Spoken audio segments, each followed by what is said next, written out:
Welcome back to the Weekend Wrap with your boy, Bass the Kid. Now, before I get into anything, I need to make a small apology. In the previous episode of the Hardcore Casual, I said there wouldn't be a Basis Picks this week because there was only the Trevor Bryan and Daniel Dubois fight on and not much else. I totally forgot about the DAZN card that was happening on Friday. I forgot that there was a boxer card with Richard Riakporhe and Fabio Turchi happening on Saturday. The Edgar Berlanga against Roma Alexis Angulo fight for Top Rank. And even the fact there was a Frank Warren card on, which is what preceded the Trevor Bryan and Daniel Dubois fight. Now, initially, when I did remember Friday, I was going to quickly do a Basis Picks, but I was coming up to the start of the DAZN card with Hiroto Kayaguchi and Esteban Bermudez. But I didn't want... And Kayaguchi was the only person I knew on there apart from Maya Ling Rivas, the female fighter. So it wouldn't have been a great one for that. And yeah, time was running out, so I decided just to forget about it. But here's a question. Why did I forget about it? Well, Sky did the media day, the workout day, and like the press conference for their fight. It was about 2 weeks ago.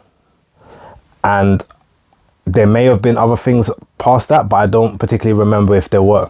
Now, that to me doesn't work. I mean, it might work for others. It doesn't work for me. Doing your media day and everything like 2 weeks before the actual event. I don't really watch my Sky Sports subscription anymore, or my Sky. I don't really watch my TV like that in general. It's Netflix, it's Amazon Prime, it's like PlayStation. So I'm not really on my Sky like that.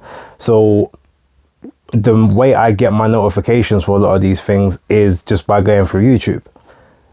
I had nothing on my YouTube notifications on my, the channels I watched that was telling me that, the Fabio Turchi fight with Richard Riakporhe was coming up this weekend. So I literally forgot everything. And I feel like that's something they got to really look at moving forward. Maybe it's just me, and maybe that's just my thing, but that's what I'll say for that. So yeah, there's that one. Obviously the Queensbury card, I mean, a lot of people didn't know about that, so it is what it is. I think the only reason I knew or remembered about it is because it was supposed to precede the Trevor Bryan and Daniel Dubois fight. But yeah, I'm going to keep this one short because there was a bit to go through, but yeah, kind of just amalgamate everything. So let me start on Friday. Maya Ling Rivas. Now that's it's the fourth fight of hers I've actually seen. And every time I see her, one thing I do know is like, as an actual boxer, like she's a very skilled boxer. Like she's got a very sort of male style. It's not sort of rushed. It's not like point scoring. It's not just trying to out punch your opponent in the 2-minute rounds. Like she places punches, like she'll allow you to get certain punches off and with the high guard, with a tight guard, and counters you in between your shots. And that's not the first time I've seen her do damage to someone like facially. Like who was it, Fernandez, who came in I think on like 10 days notice. Face was a crimson mask, nose was sunken in. Like, the punch, like Maya Ling Rivas has got devastating punch power. And it makes sense that, Ellie Scottney is probably trying to see if she can get her way down to 118 to fight sort of an Ebony Bridges or someone down there. Because the money on offer for the 122 fights isn't anywhere near the same. And she's not ready for Rivas in any way, shape or form at this point. Especially with the lack of power that she has, because she likes a bit of a tear up, a little bit like Katie Taylor, but Katie Taylor's obviously got more of a pop than she does. And I don't feel like you get in a tear up with Maya Ling Rivas unless you're from that mold of fighter, someone like a Acuna or a Jackie Navas. So it's like someone just who's known about all action. Like that's your bag. That's not Ellie's bag. So there's a lot more seasoning that needs to go into that, and we'll see if she decides to sort of stay at 122 and if that's going to be her path, or if maybe she can get a belt from one of the other champions, circumvent that for a little bit and come back to it in a couple of years time. Rivas has been out of the ring for 2 years, but she looks good. She's training with one of Canelo's brothers at the moment, and the extra work is definitely paying off. Now, with regards to Hiroto Kiyoguchi and Esteban Bermudez, now, one thing that I thought about this fight, when Kiyoguchi got into his rhythm and got into his bag, he was a problem. He was a nightmare. But I noticed in the very first round, and I think even a part of the second, he was walking straight on into jabs from Esteban. Obviously, I guess they weren't troubling him that much, but they were still rocking his head back. But it's not like he was getting hit with the jab, like he was literally walking into it. And I feel like that's something that he needs to, sort of keep an eye on moving forward, because he's a light flyweight. If he doesn't clean up there's only one place to go, which is fly. And that's where you've got guys like Chocolatito. You've still got what's his name, even Bam Bam Rodriguez is competing up there at the moment, so that could actually be a natural fight for them sort of moving forward. You've got Estrada still up there, like Rung Versailles, Quadras, these guys here, like, who have more power than Bermudez does. That being said, the performance itself, once he got into his rhythm, was masterful. Like, the uppercuts were devastating. He was destroying Bermudez's face, for fun. Basically, the uppercuts, the overhand right, shooting the right over the top of the jab when he was on the inside. They both went in with their heads a couple times, but the time when Kiyoguchi, the time when he actually got the point off for the head clash or the headbutt, I admit it, he did deserve it, because if you look at it again, he actually knocked his head. He went into the side of his head. He went past him and then knocked into him twice to create the angle, and it was quite visible. So he did deserve that one. He even did. I feel it was a bit bad that he got the second point deduction for the back of the head shot, but I mean, ultimately it didn't matter at the end of the day. And I think at that point he thought, you know what? Yeah, it's fine, because this guy's not going to last. And lo and behold, the very next round, that fight was pretty much done. But his movement was great. He's been out of the ring for a year, but he hasn't lost much. I'd like to see him back in the ring in a, sort of swiftly, as quickly as can be, to be honest. So provided he hasn't taken much damage and he's fairly healed, getting back out September, October time, and then again sort of January, February. Definitely there's some good fights that can be made for him, and he definitely is the as they call him, the mad boy. He's definitely one of the apex predators down at those weights. So moving off of that card, the next one, right, so the boxer card, the only fight I actually saw was Richard Riakporhe, Fabio Turchi, because I wasn't in front of my TV for a period of time and I don't have it on the phone. I subsequently watched the rest of the card this morning, but I'm not really going to go into it, apart from saying that I thought Shannon Ryan put on a very good second performance. I'm going to talk about the ladies a little bit. The punch selections there, sometimes she's overshooting for certain shots, but she's definitely quick enough to get in and out. I don't know why, I still see like a female David Haye, minus the kickboxing stance, because he never really had that, but just the way that she sets up, the way she gets in and out of range, like the shots that she throws, I'm just seeing like David Haye, I guess minus the power. But I'm looking forward to future tests, and because she's quite short at those weights, if you get those taller opponents, it might be trickier to kind of get in, do your work and stay safe. But she's got good movement. She's got really strong legs. Like the way that she sort of can stay low, squat down and explode up. It's, real great work.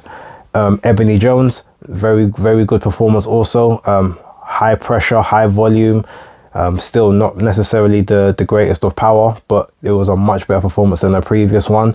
And I'm sure she's gonna, sort of carry on, in that same vein. She's got to, maybe not get a bit too punch happy, and sometimes maybe set certain things up, which could lead to results of some better work for her in the future. But yeah, that was her. Who else? Lauren Price, the debut was a really good debut, to be honest. Gotta love a southpaw. nightmare to be in the ring with, but very fun to watch. Combinations were good, like punch selection, punch placement was good. Still got the amateur, you know, sort of the point scoring, hit not get hit, which is obviously the art of the game, but there's definitely enough there where she could sit down on some shots a bit more. Maybe not throw 3, 4, 5 and 6 punches, maybe just throw 2 or 3, but like, you know, take your time in between them so that you can plant your feet for each shot, and while staying obviously safe from the shots coming back at you. But it was another good performance. And obviously we got Richard Riakporhe. There wasn't much to talk about particularly. He was very patient first round. He was sort of getting pushed around the ring a little bit, but you know, he was pouring out with the jab, trying to keep the jab measured in front of Fabio Turchi. Some of the time, you know, handles out there a bit long. The ref is supposed to warn you about things like that, but you know, as long as they ain't, keep doing it, which he did. He was just measuring Turchi, you know, threw a couple shots. Most of it were all landed on the gloves, not much came through. Turchi did some good body work, you know, just walking him around the ring, you know, from turnbuckle to turnbuckle. And it was a very quiet, reserved first round, but probably Turchi won it just based on ring generalship, activity and punch placement. Then lo and behold, that second round comes and Richard has now got a skill for ripping apart people's bodies, because he came with, he showed the right hand, made him think that's what was coming next, and then came with the dirty left hook to the body. It didn't even look like it fully connected. It just sort of grazed part of that rib cage.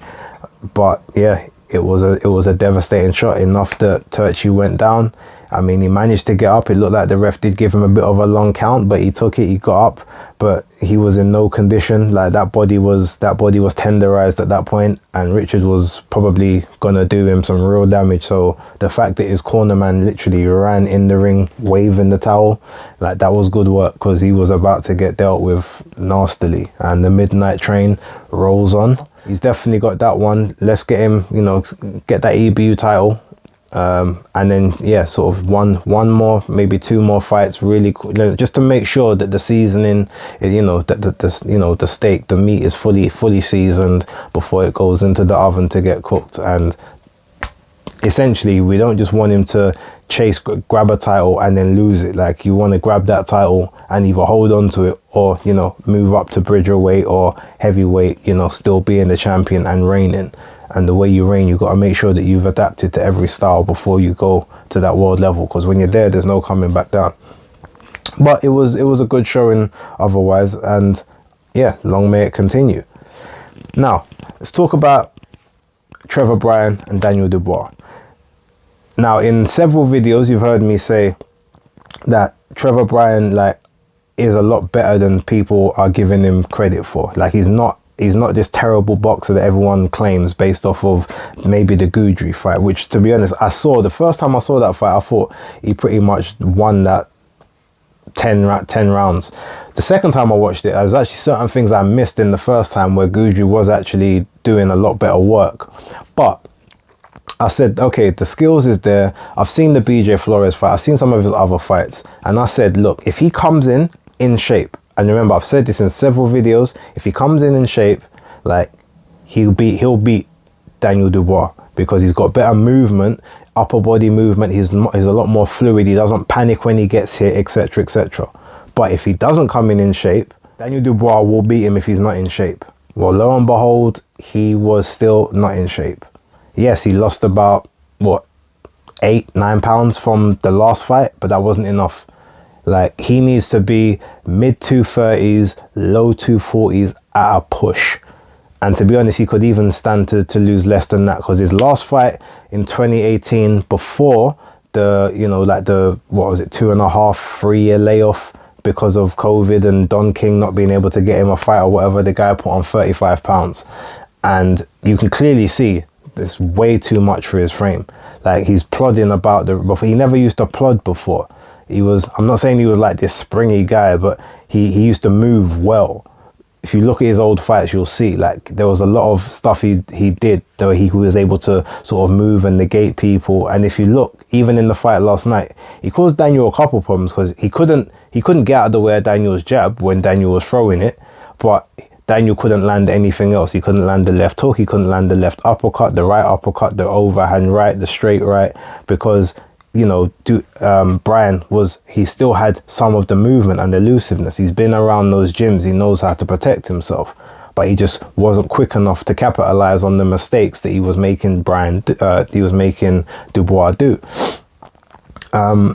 But to give Dubois his credit, what he did actually do, there was a small adjustment he made from round 2 to 3, because in round 2 Trevor Bryan was actually having some more of the success. He was actually snapping Daniel's head back with the jab a bit more. So what Daniel started doing, rather than actually trying to just throw the straight jab to the head, he started moving the jab down to the body where there was a larger target, because he had the slightly, even though I'm not sure if he's supposed to have a longer reach than Bryan, but he was able to get to the body, which was making Bryan bring his hands down further, and he would feint one like he was about to throw to the head, then he hit to the body instead, which started making Bryan think, okay, which way is it coming from? Now, rounds 2 and 3, Bryan was doing quite well until sort of towards the end of round 3, and I think he got hit by, it was a short left. I don't quite remember, but then it's almost like he then stumbled back. I think he might have got his legs tangled or he tripped over the ref or something, but he stumbled back. Daniel Dubois went for him, but obviously on the ring, on the ropes, tucked up, was, you know, defensive, very much Kevin Kingpin Johnson-esque, and Dubois couldn't get any of the shots off, and then the bell went. So 4th round, he comes out. He's actually a lot more aggressive in this round. He's trying to obviously throw his own shots. He's tried to throw an overhand right as well. He's sort of jabbing with Dubois, but Dubois is jabbing, and they're up close at this point now, and he's able, and, you know, you can see Bryan he's doing a little bit on the inside. You say, okay, there might be, you know, he might be sort of trying to see if he can just take a little bit of the wind out of him now, see if he can make him last. Then Daniel went and threw an uppercut at him, which Trevor Bryan dodged, but he caught him with like a little short right to the face, which it wasn't a heavy shot, but it was like a shot to make you feel, oh, like it was there. The next thing, Daniel steps back, and he, without even he doesn't load up or anything, but you can see Trevor Bryan, some people think he was looking to try and hold, he was actually looking to swing his own left hook, but his one just came from a bit too far back. So as he's in this position about to swing, Daniel's just let a short hook come straight to the chin, while Bryan's in motion for the shot to land, and that was literally all she wrote. He face planted. I mean, he did get back up, but the ref felt like he dropped again, but he did actually get up before the ref would have reached the count of 10, and obviously he complained let me carry on, but it was the writing was on the wall at that point, because I don't think he would have been able to survive the next salvo, especially as Daniel doesn't seem to be just swinging wildly like he used to. He did look like he was stopping to try and pick shots apart here and there. So yeah, I got to give him his props on that one, but he's still way too stiff up top.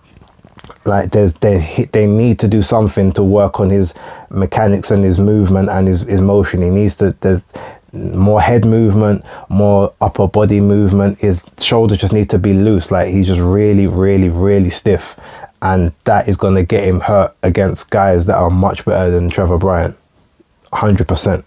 Let's talk about Edgar Berlanga and Roma Alexis Angulo real quick. So in this fight, I thought one of two things could happen. I thought that Angulo would be able to potentially knock him out, or it would be one of those fights where he could potentially just outwork him or hurt him several times, and Berlanga would win the fight on the cards, but, you know, would be a case of everyone would look at that saying like, nah, you're just not that guy, you're not that guy. Well, ultimately, he's still not that guy. He boxed a little bit better in this fight for the most part, but he got hit with uppercuts for fun. He got hit with left hooks. His guard is very leaky. It's like there's no point in having a high guard if like you can't stop the punches coming through your guard. You know, and I'm not even talking about when you're just in close trying to, like, literally you've got your guard up like this and punches are still hitting you here, like there's a lot of work to go. There's a lot of work to do. But his movement was all right. The fact he was in there with a guy that obviously was a thudding puncher, but not necessarily a mover, was probably something that saved him. Because if he was in there with someone that would have been able to cut off the ring a lot more, then yeah, it would have been curtains for him. Because out of the two of them, only one of them looked like they'd been in a war. And lo and behold, like around about the 8th round, he goes to try and bite the guy for whatever reason. I don't know. They're in a clinch at this point and you're trying to bite him a la Mike Tyson. The ref's on the opposite side but doesn't see it, and no one calls out to him. Like, the ref doesn't do anything to try and that should be a point. That should be a point deducted at absolute minimum. Really, that's a disqualification, attempting to try and bite someone. Then even at the end of the fight, Angulo lands a punch before the bell, so the bell hasn't gone. He's landed a couple punches before the bell, and then Berlanga's like getting angry. He's like, well, you're in a fight. That's what's going to happen. You're going to get hit. Everything just seemed wrong about it, and I don't know what it is about this guy, but ever since he stepped up from the journeyman and the tomato cans, like, you put him in against just gatekeepers, just decent opponents. And not only are you not getting knockouts now, you're just not looking good in any of these fights. You're getting visibly hurt more than the opponents you're in the ring with.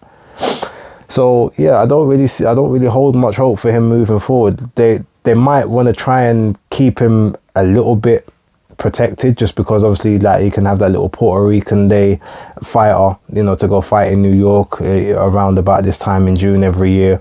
But I don't see any great shakes in his future. Like, he'll get splattered by a Morrell, a Benavidez, them guys. Even a Lerone Richards. Lerone's obviously not going to splatter him, but he'll jab his head off for fun. And actually, bring him over. Let's have that fight. Let's see if Bob will make that fight. Edgar Berlanga against Lerone Richards. He could do it on his own. He could do it on Top Rank. I'd like to see that one. But yeah, look, that was the weekend in a nutshell. It was decent, to be fair. I just need more notice and more advertising on these cards, because the fact I forgot that there was 3 cards on, like, is not a great indictment to the sport and the actual advertising. That being said, next weekend, I know definitely there might be a basis picks where I just do a full breakdown of Artur Beterbiev against Joe Smith Jr., but there's absolutely nothing else on that weekend. I do know that, so I probably will be spending it with family. It will actually be my dad's birthday on the Saturday, and obviously his Father's Day on the Sunday. So yeah, it might not be very boxing heavy in terms of content, but yeah, let me leave it there. Thanks everyone for watching, and yeah, that's the wrap. Done.